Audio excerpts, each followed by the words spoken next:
सो दोस्तों welcome back. देखो Naruto में बहुत सारे कागे हैं और ये कागे और कोई नहीं बल्कि अपने विलेज के लीडर्स एंड प्रोटेक्टर होते हैं जो कि अपने विलेज को बचाने के लिए जान तक दे देते हैं। तो ऐसे ही नारुतो वर्ल्ड में बहुत सारे कागे थे और है जो कि लिटरली आर्मी ऑफ शिनोबी को अकेले धो देते थे। तो भाई आज के वीडियो में हम बस 10 सबसे स्ट्रॉन्गेस्ट कागे के बारे में जानेंगे और मैं उन्हें रैंक भी करूंगा फ्रॉम वीकेस्ट टू स्ट्रॉन्गेस्ट। भाई तो मैं पहले ही बोल दूं कि ये रैंकिंग मेरे ओपिनियन के अकॉर्डिंग है और तुम चाहो तो अपना लिस्ट कमेंट सेक्शन में लिख सकते हो। मेरा नाम है सेंड्रो एंड लेट्स बिगिन। भाई द वे वीडियो आगे बढ़ने से पहले मैं ये बताना चाहता हूँ कि मैं एक एनिमे अवार्ड्स की वीडियो बना रहा हूँ जिसमें मुझे तुम लोगों की मदद लगेगी, क्योंकि भाई तुम्हारे वोट्स के बिना ये एनिमे अवार्ड कैसे होगा।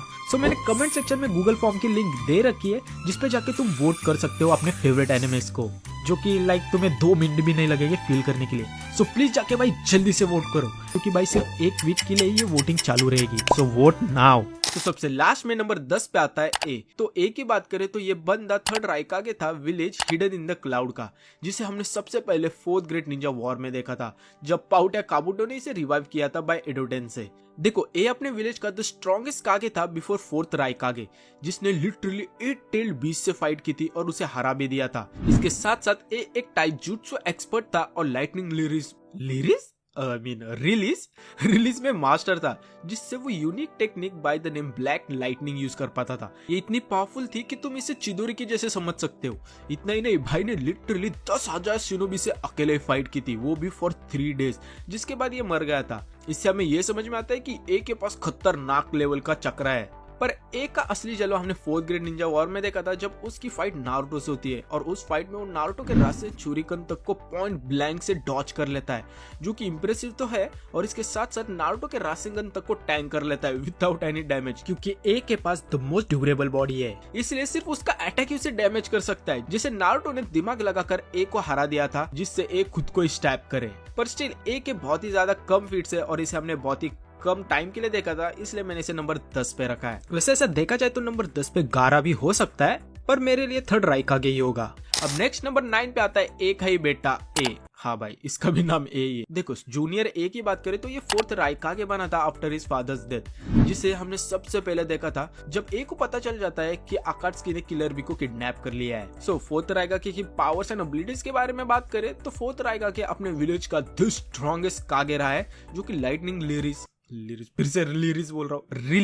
रिलीज में एक मास्टर है, जिससे वो पावरफुल लाइटनिंग अटैक कर सकता है और पावरफुल डिफेंस भी है ड्यू टू इस लाइटनिंग आर्मर। इसके साथ साथ वो द फास्टेस्ट शिनोबी है पूरे शिनोबी वर्ल्ड में after Minato of course. Like जब उसकी फाइट सास्के से होती है ड्यूरिंग कागे समिट, तब सास्के अपने मांगे की शारिंगन से तक उसको मूवमेंट्स को ट्रेस नहीं कर पा रहा था, और ऊपर से भाई ने तो लिटरली सास्के के सुसाना तक का डैमेज कर दिया था, जो कि अल्टीमेट डिफेंस माना जाता है। पर 4th राइकागे का असली जलवा हमने 4th ग्रेट निंजा वॉर में देखा था जब उसकी फाइट मादारा से होती है, जिस फाइट में उसने थोड़ी बहुत टक्कर दी थी और ए ने नारुतो के केसीए मोड को भी टक्कर दी थी, क्योंकि खुद नारुतो ने बोला था कि अगर वो अपने केसीए मोड में नहीं होता तो वो ए के नॉर्मल पंच से ही नॉकआउट हो जाता। पर स्टिल बाय 4th राइकागे से भी और भी ज्यादा स्ट्रॉन्ग कागे है, इसलिए मैंने इसे नंबर 9 पे रखा है। अब नेक्स्ट नंबर 8 पे आता है अपना ओनोकी चाचा। तो ओनोकी चाचा की बात करें तो ये village hidden in the stone का 3rd सूची कागे बना था जब 2nd सूची कागे मू ने अपने डस्ट रिलीज के टेक्निक्स ओनोकी को शेयर किए थे।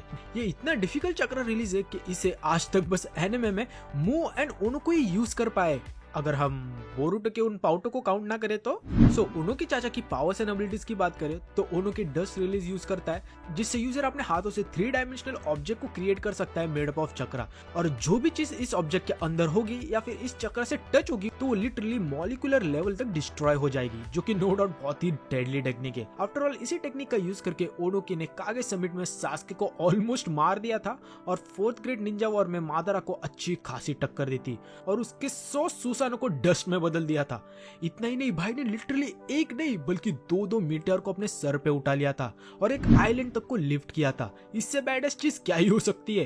तो ऑफ कोर्स भाई इसे नंबर 8 पे तो होना ही था, पर स्टिल अगर ओनोकी चाचा थोड़े यंग होते तो भाई ये आराम से टॉप 5 स्ट्रॉन्गेस्ट कागे में आएगा, पर अभी फिलहाल के लिए आई थिंक नंबर 8 ही ठीक है। अब नेक्स्ट नंबर 7 पे आता है गेंगिट्सु होजुकी। तो गेंगिट्सु की बात करें तो ये सेकंड मिजुकागे था village hidden in the mist का, जिसे हमने सबसे पहले 4th ग्रेट निंजा वॉर में देखा था। देखो गेंगिट्सु भाई शिनोबी वर्ल्ड के हिस्ट्री में one of the strongest Ninja रहा है, लाइक इतना पावरफुल कि इसने सेकंड सुजिकागे को टक्कर दी थी और उसे मार भी दिया था। वेल वो अलग बात है कि वो खुद भी मर गया था उस फाइट में, पर स्टिल वेल अगर हम बात करें गेंगिट्सु की पावर्स एंड एबिलिटीज की तो गेंगिट्सु ऑल 6 चक्रा रिलीजेस को यूज कर पाता है और टाइजुत्सु में एक मास्टर था। इसके साथ साथ गेंगिट्सु होजुकी क्लैन से बिलोंग करता था, तो वो भी शिगुत्सु की तरह अपने बॉडी को लिक्विफाई कर सकता है, जिससे उसे मारना बहुत ही ज्यादा मुश्किल हो जाता है। और उसके साथ साथ वो अपने हाथों से वाटर बुलेट्स भी यूज कर सकता है टू अटैक हिज अपोनेंट्स। इतना ही नहीं, गेंगिट्सु की अल्टीमेट पावर की बात करें तो वो है उसका जायंट क्लैम्प, जिससे वो एक क्लैम्प को समन करता है और उसके मदद से वो लोगों को कंफ्यूज कर सकता है बाय क्रिएटिंग मिराजेस। और ये मिराज को काउंटर करने का एक ही तरीका है, that is to destroy the clamp, जो कि बिल्कुल भी इजी नहीं होने वाला है। आफ्टर ऑल ओनकी और गारा दोनों मिलकर कैसे तो भी गेंगिट्सु को सील कर पाए थे, वरना दोनों का खेल तो खत्म था। पर स्टिल गेंगिट्सु को दिमाग लगाकर हराया जा सकता है और इसलिए मैंने इसे नंबर 7 पे रखा है। अब नेक्स्ट नंबर 6 पे आता है Uchiha lover Tobirama Senju. Well I know बहुत सारे लोग विल नॉट अग्री, पर वेट मेरी बात सुन लो। देखो टोबिरामा दादा की बात करें तो ये God of shinobi Hashirama Senju का छोटा भाई था, जो कि हाशिरामा के मरने के बाद सेकंड होकागे बना था village hidden in the leaf का। देखो भाई टोबिरामा दादा literally God of shinobi Hashirama का छोटा भाई है, तो ऑफकोर्स स्ट्रॉन्ग तो है ही, पर अगर हम बात करें इसके कुछ एबिलिटीज एंड पावर्स की तो टोबिरामा सारे चक्रा रिलीजेस को यूज कर सकता है, जो कि एनिमे और मांगा में वो 6 ही लोग कर पाते हैं। पर टोबिरामा वाटर रिलीज में भी ज्यादा माहिर है, लाइक वो वाटर रिलीज जुत्सु बिना वाटर के यूज कर सकता है। इसके साथ साथ टोबिरामा ने मादारा के छोटे भाई इजुना को भी मार दिया था, जो कि माना जाता है कि अच्छा खासा स्ट्रॉन्ग था। इतना ही नहीं, 4th ग्रेट निंजा वॉर में टोबिरामा ने ओबिटो और मादारा से भी फाइट की थी। वेल वो अलग बात है कि उनको कुछ घंटा फर्क नहीं पड़ा था, पर स्टिल फाइट तो दी थी। और ऊपर से भाई ये वही बंदा है जिसने नारुतो यूनिवर्स में सबसे वाडी वाडी और फॉरबिडन जुत्सु क्रिएट की है, जिसे यूज करना शिनोबी वर्ल्ड में पूरी तरह बैंड है, जो कि नो डाउट गजब है। पर स्टिल टोबिरामा से भी और भी पावरफुल कागे है यार, और इसके कुछ ज्यादा फीट्स ही नहीं है जो कि हमें पता हो। और ऊपर से भाई जब टोबिरामा की फाइट होती है गोल्ड एंड सिल्वर ब्रदर्स है, तब उनके फाइट के दौरान टोबिरामा ऑलमोस्ट मरते मरते बच गया था, और इसलिए मैंने इसे नंबर 6 पे रखा है। अब नेक्स्ट नंबर 5 पे आता है मुंह। हाँ भाई वही मुंह जिससे हम खाना खाते हैं। कैसा लगा मेरा जोक? आई थिंक सो ये तो बुरा जोक था। सो मुंह की बात करें तो ये 3rd सुचिकागे था village hidden in the stone का, जिसे हमने सबसे पहले 4th ग्रेट निंजा वॉर में देखा था जब काबुटो ने इसे रिवाइव किया था। और भाई क्या एंट्री थी इसकी, सबकी फट गई थी इसे देखकर। मुंह की पावर्स एंड एबिलिटीज के बारे में देखे तो मुंह one of the most powerful release particle release को यूज कर सकता है, इनविजिबल हो सकता है, उड़ सकता है और लिटरली खुद के बॉडी तक को स्प्लिट कर सकता है खुद की जान बचाने के लिए। सो नो डाउट भाई इसके पावर्स गजब लेवल के, लाइक बंदा अपने विलेज का द स्ट्रॉन्गेस्ट कागे रहा है। इतना ही नहीं, मुंह अपने आप को अनडिटेक्टेबल भी बना सकता है, जिससे उसे डिटेक्ट करना नियर टू इम्पॉसिबल हो जाता है। इतना ही नहीं, मुंह ने नारुतो से भी फाइट की थी और उसके प्लेनेटरी रसेंगन तक को टैंक कर लिया था। सो नो डाउट भाई मुंह खतरनाक तो है, और आई नो बहुत सारे लोग विल नॉट अग्री और बोलेंगे कि मुंह इस रैंक पर नहीं होना चाहिए और टोबिरामा होना चाहिए। इससे मैं काइंडा अग्री तो करता हूँ, लाइक अगर मुंह और टोबिरामा में फाइट हुई तो शायद से टोबिरामा जीत पाएगा, वो भी बड़ी मुश्किल से। और पर्सनली आई थिंक मुंह बहुत ही ज्यादा अंडररेटेड है भाई। लाइक कौन सा शिनोबी है जो कोई इनविजिबल हो सकता है, उड़ सकता है और पार्टिकल रिलीज जैसे जुत्सु को भी यूज कर सकता है, और इसलिए मैंने मुंह को नंबर 5 पे रखा है। अब नेक्स्ट नंबर 4 पे आता है मिनाटो उर्फ the yellow flash. So Minato दादा तो सबको पता ही है, जो कि कोनोहा का 5th होकागे था, जिसने अपनी जान दे दी थी कोनोहा को बचाने के लिए नाइन टेल्स अटैक के वक्त। देखो मिनाटो की पावर्स एंड एबिलिटीज के बारे में देखें तो मिनाटो ऑल 5 चक्र रिलीजेस को यूज कर सकता है।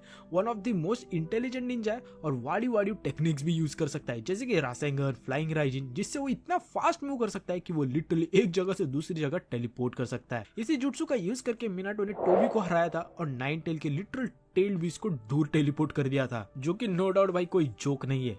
इसके साथ साथ मिनाटो दादा सेज मोड भी यूज कर सकता है और सीलिंग टेक्निक्स भी, लाइक रीपर डेथ सील। इतना ही नहीं, मिनाटो ने 3rd ग्रेट निंजा वॉर में 1000 शिनोबीज को अकेले ही पेल दिया था और ए एंड किलर बी तक को अपनी औकात दिखा दी थी अपने स्पीड से। After all Minato the fastest shinobi है पूरे नारुतो यूनिवर्स में। भाई मैं बोल रहा हूँ Minato like one of the most strongest Kage पूरे नारुतो में, नो डाउट। पर स्टिल मैं मिनाटो के 9 टेल पावर को काउंट नहीं कर रहा हूँ, क्योंकि देखो मिनाटो ये पावर उसके मरने के बाद मिली थी और ये फेयर नहीं होगा बाकी सबके कंपैरिजन में, और इसलिए मैंने इसे नंबर 4 पे रखा है, वरना भाई मिनाटो आराम से टॉप 3 में आएगा। अब फाइनली बात करते हैं अपने टॉप 3 स्ट्रॉन्गेस्ट कागे की, जो कि ऑफ कोर्स तीनों ही कोनोहा से है, जिसमें नंबर 3 पे आता है सबका फेवरेट हीरोजन सारुटोबी। अरे भाई रुको भाई, गाली मत दो। आई मीन मुझे भी हीरोजन पसंद नहीं है और मैं चाहूँ तो इसे टॉप 10 में भी ना रखूं, पर मेरी बात सुनो। सो हीरोजन सारुटोबी की पावर्स के बारे में देखे तो ये पाउडर सारे नेचर चक्र रिलीजेस को यूज कर पाता है। One of the most weird summon को यूज कर सकता है by the name monkey king Enma, जिससे वो बहुत ही क्रिएटिवली अपोनेंट के ऊपर अटैक कर सकता है और इसके साथ साथ वो सीलिंग टेक्निक्स भी यूज कर सकता है। देखो हीरोजन के कुछ फीट्स को देखे तो हीरोजन ने नाइन टेल्स के अटैक को रोका नहीं था, बस थोड़ा नाइन टेल को गांव के बाहर ढकल दिया था। और ओरोचिमारू के अटैक के दौरान हीरोजन ने टोबिरामा एंड हाशिरामा के एडो टेंसेई से हैंड टू हैंड कॉम्बैट किया था, जो कि मजाक की बात नहीं है। और लास्ट में जाके हीरोजन ने ओरोचिमारू को भी ऑलमोस्ट मार दिया था by using reaper death seal. पर वो अलग बात है कि उस फाइट में उसका भी गेम बच गया, पर स्टिल हीरोजन स्ट्रॉन्ग तो है, क्योंकि हीरोजन का असली जलवा हमने 4th ग्रेड निंजा वॉर में देखा ही था, जब हीरोजन ने ओबिटो के 1000 हैंड ऑफ बुद्धा स्टैचू को टक्कर दी थी।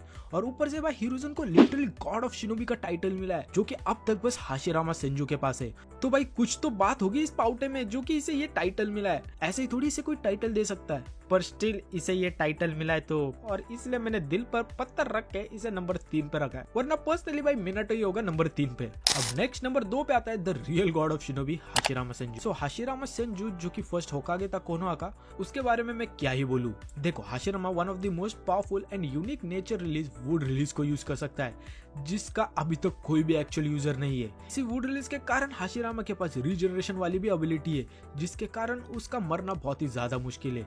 लाइक बंदे के सेल्स इतने वार्ड हुए कि हाशिरामा के मरने के बाद भी लोग उसके सेल्स को अभी तक यूज करते हैं टू हील देमसेल्फ। इसके साथ साथ हाशिरामा सेज मोड यूज कर सकता है, सीलिंग जुट्सु भी यूज कर सकता है जो कि उसने ससुराल से सीखा था, और wood golem and 1000 hands of Buddha statue तक को समन कर सकता है किसी की भी मारने के लिए। इसी समन का यूज करके हाशिरामा ने मादरा के कुरामा प्लस सुसानो को हरा दिया था।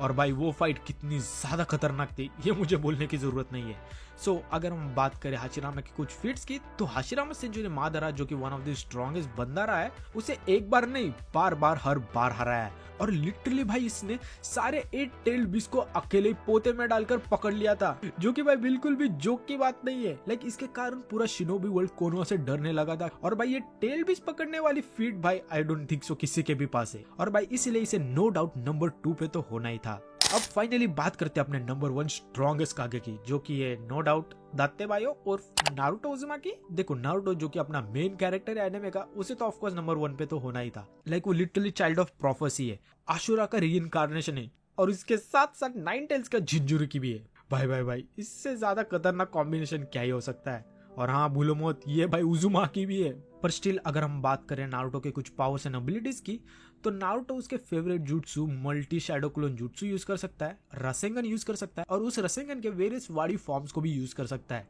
इसके साथ साथ सेज मोड भी यूज कर सकता है, जिससे उसकी पावर 10 टाइम्स ज्यादा बढ़ जाती है। आफ्टर ऑल इसी मोड का यूज करके नारुतो ने पेन को हराया था।